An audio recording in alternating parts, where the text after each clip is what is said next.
नमस्कार बच्चों, मैं आपकी हिंदी शिक्षिका अहाना हूँ और नोवा लर्न बुक्स, जो माउंट एनलाइटनमेंट इंटरनेशनल की एक इकाई है, के साथ हमारी इस सीखने की यात्रा में आप सभी का एक बार फिर हार्दिक स्वागत करती हूँ। आज हम व्याकरण के अध्याय वर्णबोध में वर्ण और मात्रा के बारे में सीखेंगे। इस पाठ में आप जानेंगे कि भाषा की सबसे छोटी इकाई ध्वनि होती है और जब इन ध्वनियों को लिखित रूप दिया जाता है तो वे वर्ण कहलाते हैं। विभिन्न वर्णों के क्रमबद्ध समूह को वर्णमाला कहते हैं। हिंदी वर्णमाला में स्वर और व्यंजन होते हैं, जिनका सही उच्चारण और प्रयोग भाषा को शुद्ध बनाता है।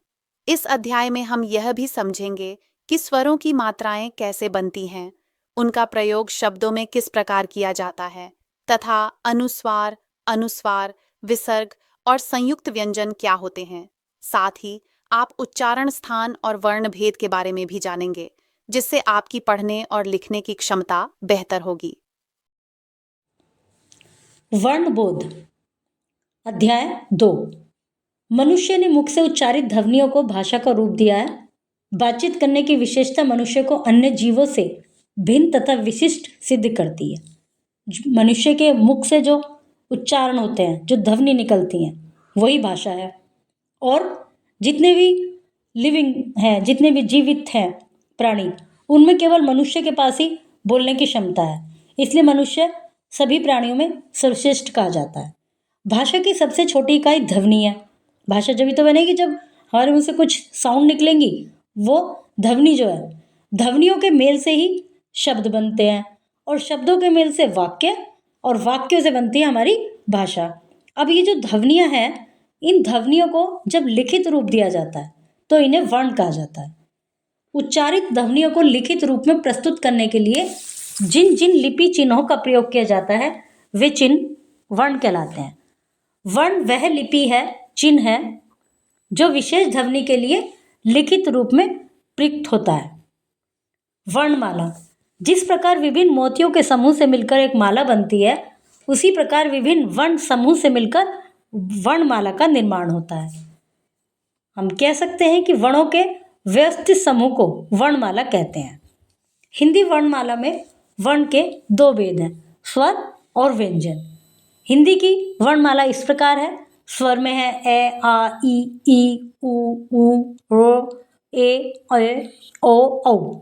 अनुस्वार अंग, अनुनासिक चंद्रबिंदी, विसर्ग वर्ण के आगे दो बिंदी। व्यंजन में कै वर्ग के कै, खे, गे, घे, अण। च वर्ग के च, छ, ज, झ, अण। ट वर्ग ट, ठ, ड, ढ, अण। ये पंचम वर्ग कहलाते हैं। त वर्ग त, थ, द, ध, न। प वर्ग प, फ, ब, भ, म। अंतस्थ व्यंजन य, र, ल, व। ऊष्म व्यंजन श, श, से है। संयुक्त व्यंजन जो दो से मिलकर बनते हैं, श, त्र, ज्ञ, श्र। अतिरिक्त व्यंजन ड़, ढ। आगत ध्वनियाँ ओ, ज, फ। स्वर जिन वर्णों का उच्चारण बिना किसी सहायता तथा रुकावट के स्वतंत्र रूप में होता है, वे स्वर कहलाते हैं। हिंदी वर्णमाला में स्वर 11 हैं।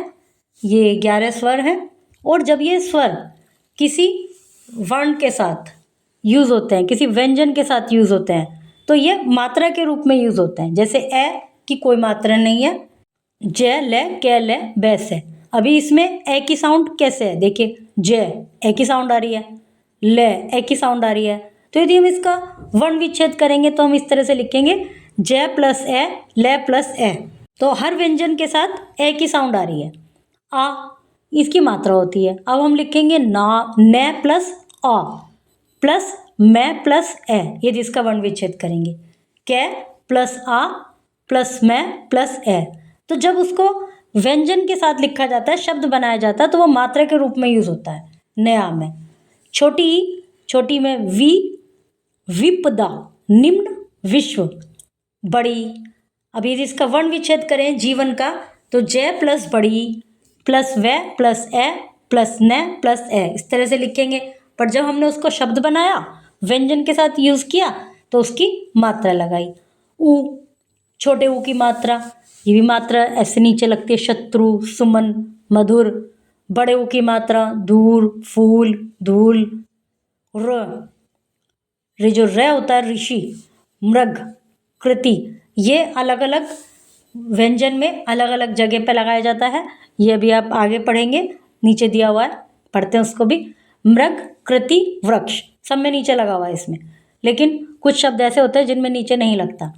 ए मेज, देश, सेना। ऐ मैन, बैल, मैना।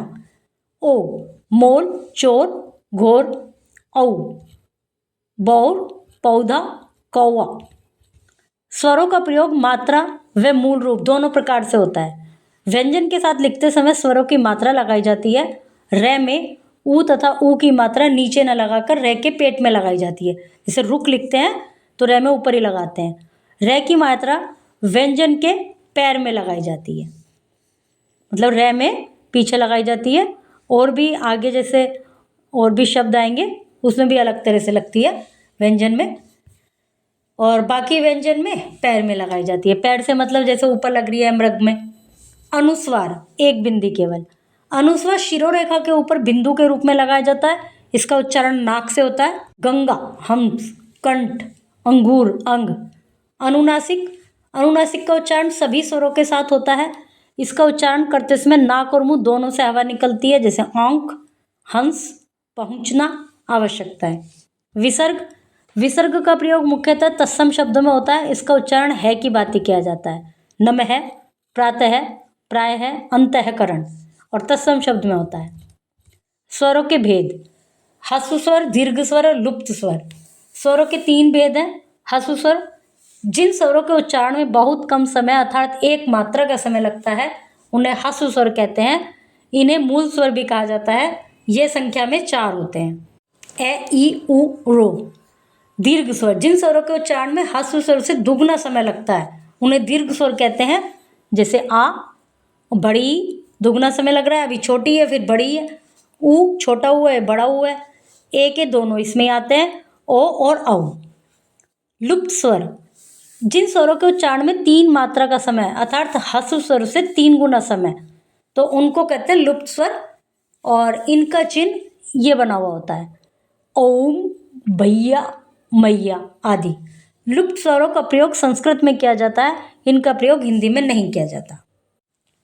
व्यंजन, जिन वर्णों को उच्चारण करते समय मुंह से निकलने वाली वायु रुकावट के साथ बाहर निकलती है और उनके स्पष्ट उच्चारणों में स्वर की सहायता लेनी पड़ती है। मतलब व्यंजन के जिन वर्ण के उच्चारण में स्वर की सहायता लेनी पड़ती है। जैसे मैंने अभी ऊपर बताया था कि ए लिख रहे हैं, हम लिख रहे हैं कै, तो उसमें ए की साउंड आ रही है, तो स्वर की सहायता लेनी पड़ती है। उन्हें व्यंजन कहा जाता है। व्यंजनों के उच्चारण में मुख से निकलने वाली वायु अवरुद्ध होकर बाहर निकलती है। सभी व्यंजनों में ए स्वर निहित होता है। इनकी संख्या मूल रूप से 33 है। व्यंजन के वे 3 व्यंजन है। स्पर्श व्यंजन, जिन वर्णों को उच्चारण करते समय मुंह से निकलने वाली वायु मुख के विभिन्न भागों कंठ, जिह्वा, होठ, तालु आदि को स्पर्श करती हुई निकलती है, उन्हें स्पर्श व्यंजन कहते हैं। कैसे मैं तक के 25 व्यंजन स्पर्श व्यंजन है। स्पर्श व्यंजनों के 5 मुख्य वर्ग हैं, जिनका नाम उस वर्ग के पहले वर्ण के आधार पर रखा गया है। प्रत्येक वर्ग का अंतिम वर्ग वर्ण पंचम वर्ण कहलाता है। जैसे कै स्टार्ट है, कै पहला है तो कै वर्ग कहा गया है। च पहला है तो च वर्ग कहा गया है। ट पहला है तो ट वर्ग, त पहला है तो त वर्ग और प पहला है तो प वर्ग कहा गया है। फिर है अंतस्थ व्यंजन। अंतस्थ व्यंजन वे होते हैं जिनका उच्चारण करते समय जिह्वा मुंह के किसी भी भाग को पूर्णतः स्पर्श नहीं करती। इनका उच्चारण स्वरव्य व्यंजन के मध्य का होता है। अंतस्थ व्यंजन संख्या में 4 होते हैं। जैसे ये, तो थोड़ा महसूस करिए बोलने में कि कहीं भी टच नहीं हो रहा है। व, ल, व। ऊष्म व्यंजन, जिन व्यंजनों के उच्चारण में वायु मुख के विशेष भागों को स्पर्श करने के कारण गर्म हो जाती है, उन्हें ऊष्म व्यंजन कहा जाता है। ये भी 4 हैं। श, श, से है। स्मरण बोध, अतिरिक्त व्यंजन। ढ़ अतिरिक्त व्यंजन है। इनका प्रयोग कभी भी शब्द के प्रारंभ में नहीं होता। जैसे जब जो शब्द जैसे सड़क है तो बीच वाले में होता है। इनका प्रयोग शब्द के मध्य या अंत में होता है। जैसे सड़क, बढ़ई, पढ़, लड़ना आदि। आगत ध्वनियाँ अ, ज़, फ आगत ध्वनियाँ हैं। अ ध्वनि अंग्रेजी भाषा से हिंदी में आई है। व, ज तथा फ ध्वनियाँ उर्दू भाषा से आई हैं। इसमें थोड़ा सा ज, फ इस तरह की साउंड रहती है। विदेशी भाषा से हिंदी में आने के कारण इनको आगत ध्वनियाँ कहा जाता है। संयुक्त व्यंजन, जब दो व्यंजनों के बीच कोई स्वर नहीं होता उन्हें मिलाकर लिखा जाता है। इस प्रकार मिलाकर लिखे गए संयुक्त व्यंजन कहलाते हैं। ये चार हैं। क्ष, कै में यहाँ पर हलंत लगाया हुआ है, ए नहीं, इसको यदि वर्ण विच्छेद करेंगे तो ए नहीं लिखा। श, क्ष, रक्षक, कक्षा, क्षत्रिय, त्रय, तय और रे से मिलकर, और ज्ञ, ज और अण से ज्ञ, अ से मिलकर ये की साउंड आती है इसमें थोड़ा सा। ज्ञान, यज्ञ, आज्ञा। शर, ए, श्रय, श्रवण, श्रम, श्रीमान। द्वित व्यंजन, जब एक स्वर रहित व्यंजन का समान स्वर रहित व्यंजन से मेल होता है, दो सेम व्यंजन मिलते हैं स्वर रहित, तो वह द्वित व्यंजन कहलाता है। जैसे पट्टी, मक्का, सच्चा, चम्मच। देखिए इसमें जिसमें पूरा बनाया हुआ है उसमें नीचे हलंत लगाया हुआ है, जिसमें पूरा नहीं है उसमें आधा है। जैसे मक्का में आधा क्या है, पूरा दूसरा। पट्टी में दोनों ही पूरे हैं, लेकिन उसमें हलंत इसलिए लगाए क्योंकि इसमें स्वर नहीं है। इसका यदि वर्ण विच्छेद करेंगे तो स्वर नहीं लगाएंगे। संयुक्ताक्षर, जब एक स्वर रहित व्यंजन का भिन्न स्वर रहित व्यंजन से मेल होता है तो वह संयुक्ताक्षर कहलाता है। जैसे अमूल्य, स्वच्छ, निष्काम, वाच्य, प्रत्येक, स्तंभ।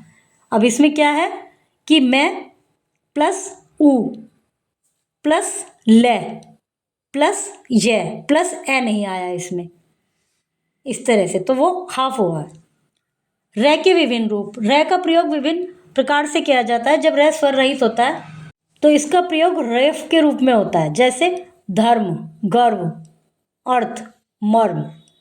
जब खड़ी पाई वाले स्वर रहित व्यंजन के बाद स्वर रहित रे हो तब रे उस व्यंजन के नीचे, खड़ी पाई वाले स्वर रहित व्यंजन, खड़ी पाई वाले जैसे व्रत, ये जिसमें ऐसे आगे वाला डंडा होता है, जैसे मैं में भी आगे वाला डंडा होता है तो इन्हें खड़ी पाई कहते हैं। पै में भी होता है तो उसमें नीचे किया जाता है व्रत, प्रथम, नम्र। वर्णों का उच्चारण स्थल, कंठ, कंठ में ये सब उच्चारित होते हैं। ए, आ, अण, ए, आ, अह, कै, खे, गे, गे, अण। तालु, ई, चे, छे, जे, जे, झे, अण, ये, शे। मूर्धा, मूर्धे, रे, टे, ठे, डे, ढे, अण, अड़े, अड़े, रे, शे। दंत, जो जिसमें दांत को टच कर रही है, तय, बोल के देखिए, थे, दे, ने, ले, से। फिर ओठ, मतलब ओष्ठ, ओष्ठ है ध्वनि का नाम। दांत और ओठ दंतोष्ठ है, दंत और ओठ दोनों है तो दंतोष्ठ है।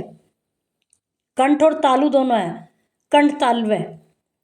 कंठ और ओठ दोनों है तो कंठोष्ठ है। नासिका, नासिक के। स्वर तंत्रियों में कंपन के आधार पर वर्णों का भेद। स्वर तंत्रियां जब हम बोलते हैं तो हमारी स्वर तंत्रिकाएं कंपन करती हैं, तो उनके आधार पर वर्णों को दो भेद है, संघोष, अघोष। सघोष, जिस वर्ण के उच्चारण में वायु स्वर तंत्रिका से टकराकर बाहर निकलती है और घर्षण पैदा होता है उसे सघोष वर्ण कहते हैं। सघोष वर्ण स्वर में तो ये सब है और व्यंजन में ये सब है। अघोष, जिस वर्ण के उच्चारण में स्वर तंत्रिका में कंपन नहीं होता उसे अघोष वर्ण कहते हैं। अघोष वर्ण के, खे, चे, छे, टे, ठे, ते, थे, पे, फे, शे, श, से। श्वास की मात्रा के आधार पर, श्वास की मात्रा के आधार पर दो भेद है, अल्प प्राण, महाप्राण। अल्प प्राण जिन वर्णों के उच्चारण करते उसमें कम वायु लगे, कम प्रयत्न करना पड़े, उन्हें अल्प प्राण कहा जाता है। प्रत्येक वर्ग का प्रथम, जैसे क्या वर्ग में क्या हो गया, तृतीय, ख छोड़ के ज्ञ हो गया, तथा पंचम फिर अण हो गया, तो ये अंतस्थ व्यंजन अल्प प्राण व्यंजन है। महाप्राण व्यंजन वे हैं जिन व्यंजनों के उच्चारण में अधिक समय लगता है, वायु अधिक मात्रा में व्यय होती है, तो वे महाप्राण व्यंजन कहलाते हैं। क वर्ग में अब जो उसमें नहीं आए, जैसे उसमें ख और घ नहीं आया तो वो इसमें आ गए। च वर्ग में छ और ज, ट वर्ग में ठ और ढ, त वर्ग में थ ध, प वर्ग में फ भ, उष व्यंजन श श स है। वर्ण विच्छेद, शब्दों के वर्णों को अलग अलग करना वर्ण विच्छेद कहलाता है। इसके द्वारा वर्तनी व उच्चारण की अशुद्धियों से बचा जा सकता है। उसमें जैसे कि हर व्यंजन में ए का स्वर होता है और उसके अलावा जो अन्य जो स्वर हैं वो सब मात्रा के रूप में आते हैं। अभी लिखा है प्रकृति, तो प में र, तो प प्लस र, और ए नहीं लिखा, क्यों? इसलिए उसमें हलंत लगाया है, र में भी हलंत लगाया है। और फिर क में हलंत, र ऋषि वाला, प्लस त प्लस ई। जहाँ पे हमने स्वर नहीं लिखा वहाँ पर हलंत लगा हुआ है। पर्वत, प ए र व ए त ए, मतलब हर वर्ण को जो भी शब्द में यूज है उनको अलग करके उनके साथ उसका स्वर भी लिखना है। इस तरह से वर्ण विच्छेद होता है। अम्मा, इसमें दो समान वाले व्यंजन, अभी हमने ऊपर पढ़ा था, जब समान व्यंजन मिलते हैं तो एक हाफ हो जाता है। तो डबल में है, यहाँ पर दोनों में स्वर रहित हैं, दोनों में हलंत लगा हुआ है। और जब लिखा है उनको एक साथ किया है तो एक में आधा हो गया। त्रिशूल में त्र जो बनता है वो त और र से मिलता है, तो त प्लस र, फिर ई की मात्रा, प्लस श, फिर ऊ, प्लस ल प्लस ए। कक्षा, जो क तो क प्लस है, फिर श जो है वो क और श से बना है, प्लस आ। उज्ज्वल, यहाँ पर भी दोनों समान है, दोनों ज हैं तो दोनों स्वर रहित हैं, तो इसलिए एक ज आधा और एक ज पूरा। केसर, क प्लस ए, स प्लस ए, र प्लस ए। अब ए की मात्रा है, जब उसका शब्द बनाया वो मात्रा बन गई। अब नीचे वर्ण संयोग है। अभी जो हमने ऊपर अलग अलग करके लिखे हैं विच्छेद में, और जैसे कि हमने पढ़ा है कि जब स्वर हर व्यंजन में स्वर की सहायता लेनी पड़ती है और कै की सम्य होती है, लेकिन जब शब्द के रूप में लिखते हैं तो उनको संयोग कर देते हैं, जो कि वर्ण संयोग कहलाता है। तो जो मात्रा है वो मात्रा के रूप में लगती है और केवल ए की मात्रा नहीं होती। जैसे त्राण, तो त्राण में त प्लस र प्लस आ प्लस ण प्लस ए। अब जब हमने उसको एक साथ करके लिख दिया तो त्राण बन गया। कृष्ण में क प्लस ऋषि वाला के र प्लस श प्लस ण प्लस ए, कृष्ण। ऑफिस, अभी हमने ऊपर पढ़ा है आगत, आगत शब्दों में हमने ओ पढ़ा है और फ पढ़ा है ये वाला। तो ये अंग्रेजी शब्दों को जब हिंदी में लिखते हैं तो ये वहाँ इस तरह ये वाले शब्द यूज करते हैं। जब अंततः, इसमें विसर्ग है के बाद, तय में जो ए की साउंड है उसके बाद विसर्ग है, तो हमने इसको लिख दिया अंततः। एक बार फिर दोहराएं, उच्चारित ध्वनियों को लिखित रूप में प्रस्तुत करने के लिए जिन लिपि चिन्हों का प्रयोग किया जाता है वे चिन्ह वर्ण कहलाते हैं। वर्णों के व्यवस्थित समूह को वर्णमाला कहते हैं। वर्ण के दो भेद होते हैं, स्वर और व्यंजन। ए को छोड़कर सभी स्वरों की मात्राएं होती हैं। स्वर के प्रमुख तीन भेद हैं, ह्रस्व स्वर, दीर्घ स्वर, लुप्त स्वर। व्यंजनों के तीन भेद हैं, स्पर्श व्यंजन, अंतस्थ व्यंजन, ऊष्म व्यंजन। स्वर तंत्रिकाओं के कंपन के आधार पर वर्ण दो प्रकार के होते हैं, सघोष वर्ण, अघोष वर्ण। श्वास की मात्रा के आधार पर वर्ण दो प्रकार के होते हैं, अल्प प्राण, महाप्राण। शब्दों के वर्णों को अलग अलग करना वर्ण विच्छेद कहलाता है। बच्चों, आज हमने वर्ण और मात्रा की मूल बातें सीखी। नियमित अभ्यास से आपकी भाषा और भी स्पष्ट, सुंदर और सही बनती जाएगी। अगले पाठ में हम एक नए रोचक विषय के साथ फिर मिलेंगे। धन्यवाद और शुभ अध्ययन।